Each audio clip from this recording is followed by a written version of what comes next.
बच्चों, बेटा कक्षा 4 में हिंदी की कक्षा में सप्ताह 23 के अंतर्गत हम सब पढ़ेंगे थप रोटी थप दाल। ये बेटा एक नाटक की तरह से है जिसमें सब बच्चे हो हल्ला करते हैं, नाचते गाते हैं और वो एक नाटक दिखाते हैं। उस नाटक में मुख्य मकसद क्या होता है कि जो बिल्ली होती है वो खाना खा जाती है। ठीक है, तो ये थप रोटी थप दाल, दाल कौन बनाएगा, सब्जी कौन बनाएगा, कौन लेके आएगा, कैसे करेंगे, ये बच्चे इस तरह का नाटक करते हैं, एक्टिंग करते हैं, अभिनय करते हैं। तो आप पूरे पाठ को तो वहाँ से पढ़ लेना, यहाँ पे मैं केवल वर्कशीट को करवाऊँगी बेटा। ठीक है, सभी बच्चों को यहाँ पर अपना नाम लिखना है, यहाँ पे दिनांक लिखना है। कितनी तारीख आज? आज है बेटा 6 तारीख 12वां महीना 2021। ठीक है, और आप लोगों के विद्यालय अभी बंद ही हैं। विद्यालय खुलने संबंधी जो भी सूचना होगी मैं जल्द आपको दूंगी। तब तक मेरे चैनल पे जुड़े रहें, चैनल को सब्सक्राइब करना बिल्कुल भी ना भूलें। चैनल का नाम है प्राइमरी क्लासेस बाय विजयंती रानी, नीचे लिखा हुआ है। ठीक है, तो सभी बच्चे चैनल को सब्सक्राइब कर लेना ताकि अच्छी अच्छी इन्फॉर्मेशन भी और वर्कशीट के सॉल्यूशन भी आपको मिलते रहे। ठीक है बेटा, चलिए अब बात करते हैं अपने पाठ की या वर्कशीट की। पहला है, नाटक में बच्चों ने अपनी बात को कई बार कविता की तरह कहा है। जैसे लाओ रोटी लाओ दाल, लाओ खूब उड़ाए माल, ले लो रोटी ले लो दाल, चक्कर हमें बताओ हाल।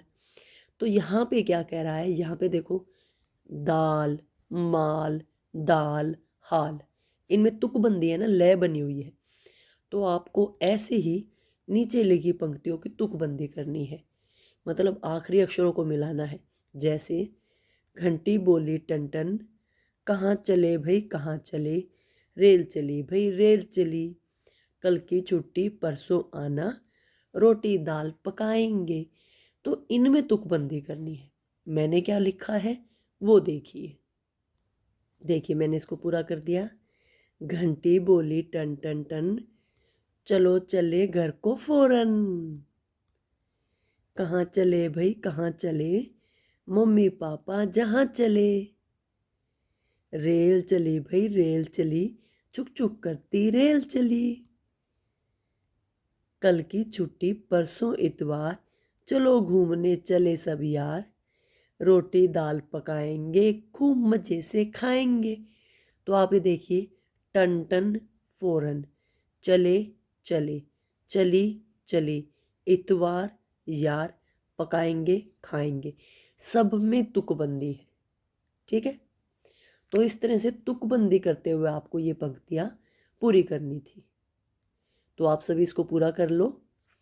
पहली लाइन पुस्तक में दी थी या वर्कशीट में, आगे वाली लाइन मैंने लिखी है। ठीक है, तो आप सभी इसको पूरा कर लो बेटा।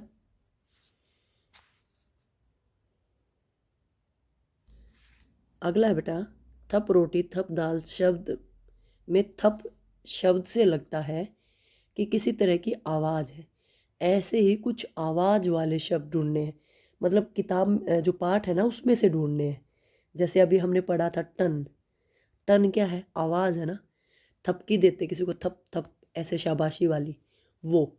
तो इस तरह की आवाज़, जैसे बिल्ली मियाऊं बोलती है ना, और पाठ में बिल्ली के बारे में बताया भी है, बिल्ली म्याऊं। तो जो जो आवाज़ है वो सब आपको यहाँ पे लिखने हैं। ठीक है, ठीक है बेटा, मैंने वो शब्द लिख दिए हैं। थप जैसे आवाज़ आती है ऐसे ही, फुर, चट, टन, धम, धम से कोई बैठ गया, टन घंटी की आवाज़, चट पैरों की आवाज़ आती है, चट चट, फुर करके उठ जाना। ठीक है, आगे बेटा प्रश्नों के उत्तर देने आपको। बाजार से साग सब्जी लाने का काम किसको दिया गया था? टिंकू को। टिंकू को बोला था, टिंकू तू जा बाजार से साग सब्जी ले आ। बच्चों ने खाने पीने की चीज़ छीके में क्यों रखी? छीका होता है, पहले गांव में होता था एक शहतूत की या डंडियों का बना हुआ, मतलब टोकरी सी, जिसको ऊपर लटका देते थे खाना वगैरह रख के। ठीक है, और उसको इसीलिए रखा जाता था कि वो जानवरों से बचा रहे, क्योंकि जानवर ऊपर तक नहीं पहुंच पाएंगे ना, ठीक है। चुन्नू ने दाल को सबसे पहले खट्टा फिर मीठा क्यों बताया? चुन्नू ने पहले मुन्नी को चिढ़ाने के लिए बोला खट्टा, लेकिन फिर जैसे ही मुन्नी उसको गुस्से में देखती है तो कहता है नहीं मीठा है मीठा। जैसे आप अपने घर में मजाक करते हो ना बहन भाई के साथ, तो ऐसे उसने पहले बोला खट्टा, और जब सोचा अब ये मुन्नी नाराज हो गई तो उसने बोला मीठा। ठीक है। बिल्ली कौन बना और उसने क्या अभिनय किया? बेटा नीना बनी थी बिल्ली। कौन बना था? नीना। ठीक है। और उसने क्या किया, छीके में जो खाना रखा था उसमें से रोटी ले ली, रोटी लेकर खा ली। ठीक है।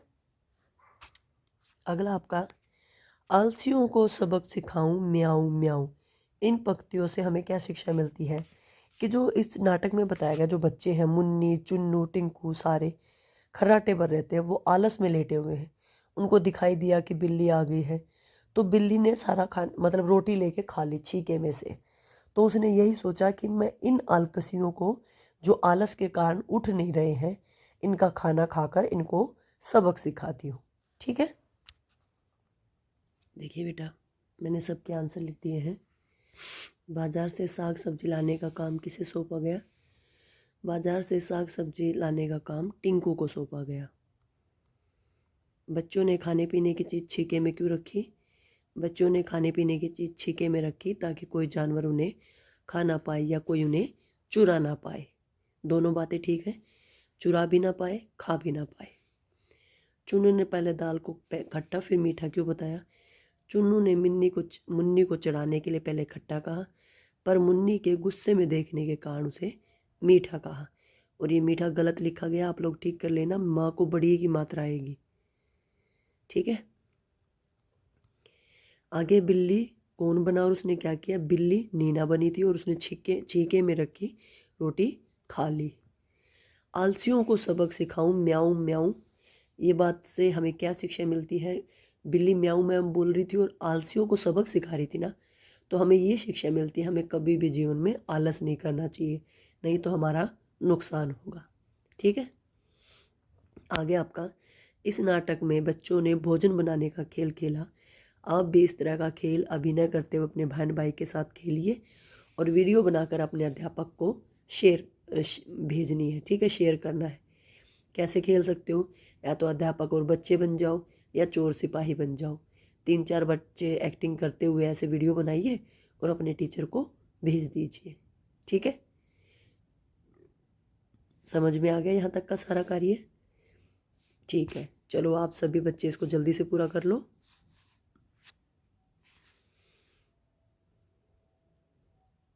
आगे वही है, आप लोगों को सुल्लेख लिखना है। जो पाठ अभी आप लोगों ने पढ़ा है, थप रोटी थप दाल, इसका सुल्लेख लिखना है। इसमें जो कठिन शब्द आए उनको लिखना है, जो नए शब्द आए उनको लिखना है। ठीक है, सारी बातें समझ में आ गई? तो सभी बच्चे जल्दी से इस काम को पूरा कर लेना और थप रोटी थप दाल पाठ को पढ़ते हुए उसका सुल्लेख लिखना और उसमें जो कठिन शब्द आए उनको लिखना। ठीक है बेटा। आगे बात करेंगे संस्कारशाला की।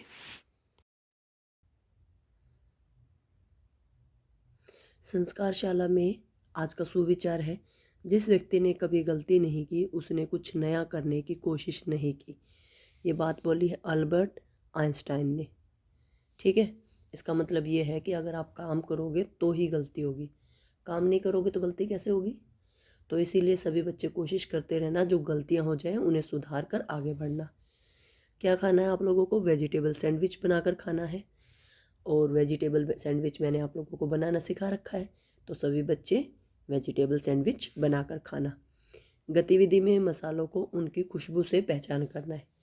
आप अपनी रसोई में जाइए, मसालों के डिब्बे खोलिए और उनको सूंघ सूंघ कर बताइए कौन सा है। जीरा, अजवाइन, हल्दी, मेथी, सौंफ, इलायची, लौंग, सभी मसालों की अपनी अपनी खुशबू होती है। ठीक है, तो धीरे धीरे आपको अभ्यास भी हो जाएगा। खेल है हम में से सबसे ऊंचा कौन कूदे। ये खेल आपको खेलना है। आपकी दैनिक दिनचर्या वही है, माता पिता का अभिवादन करके दिन की शुरुआत करें, दांतों को दिन में 2 बार ब्रश करें, प्रतिदिन स्नान करें, खूब पानी पिएं, संतुलित आहार लें, अपने चेहरे को छूने से बचें, हाथों को बार बार धोएं, अपना गृह कार्य समय पे पूरा करो। जो आज आपको वर्कशीट मिली है, जो काम मिला है, इसको जल्दी से पूरा कर लो। विद्यालय खुलने से संबंधित जो भी सूचना आएगी मैं अपने चैनल पर आप लोगों को ज़रूर बताऊंगी। ठीक है, तब तक मेरे चैनल से जुड़े रहिए। आगे रह गया हमारा भारत की स्वतंत्रता के 75वें वर्ष पर अवसर पर की जाने वाली गतिविधि। भगत सिंह से संबंधित 5 पंक्तियाँ, मतलब भगत सिंह के बारे में 5 बातें बतानी है। ठीक है, तो भगत सिंह कौन है पहले तो आप लोगों को पता होना चाहिए ना। भगत सिंह सुखदेव राजगुरु, इन्होंने भारत की आज़ादी के लिए हंसते हंसते फांसी को गले लगाया था। अंग्रेज़ों को इन्होंने जैसे अंग्रेज़ों के खिलाफ इन्होंने जब जंग का ऐलान किया तो अंग्रेज़ों ने इनको फांसी की सज़ा दी थी। ठीक है, तो इन्होंने इनकलाब जिंदाबाद ये नारा किसने दिया था? भगत सिंह ने। उन्हीं के बारे में 5 बातें बतानी है। ठीक है, लो जी, पहले तो आप देख लो, ये हैं जी शहीद भगत सिंह, और इनका जन्म हुआ था 1907 में और इनकी मृत्यु हो गई थी 1931 में। 23 वर्ष, केवल 23 वर्ष की आयु में इनकी मृत्यु हो गई थी। भगत सिंह की मृत्यु 23 वर्ष की आयु में हुई जब उन्हें ब्रिटिश सरकार ने फांसी पर चढ़ा दिया था। खुद नहीं मरे थे ये, अंग्रेज सरकार ने इनको फांसी की सजा दी थी।